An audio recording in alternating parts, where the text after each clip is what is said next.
Quick update guys, kasi may napanood ako ngayon dito, misinformations to all of us Filipino, no?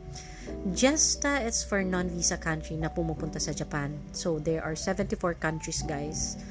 Hindi ko na ililist down, hindi ko na sasabihin kung sino yung sa dami ng country na yun. They don't need a visa going to Japan. They can stay 90 days, ganyan.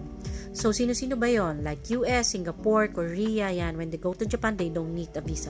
But us Filipinos, if you're applying for tourist visa, ayan, normal pa rin na kung ano yung process na ginagawa natin.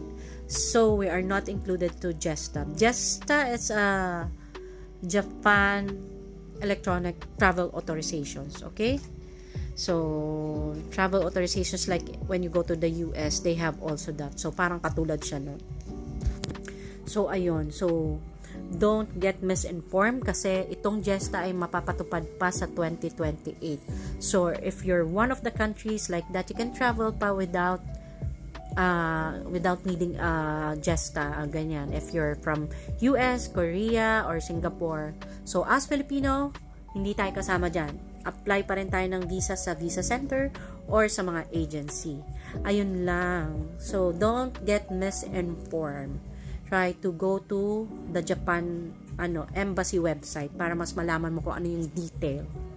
Ayun, yun lang guys. Thank you and bye!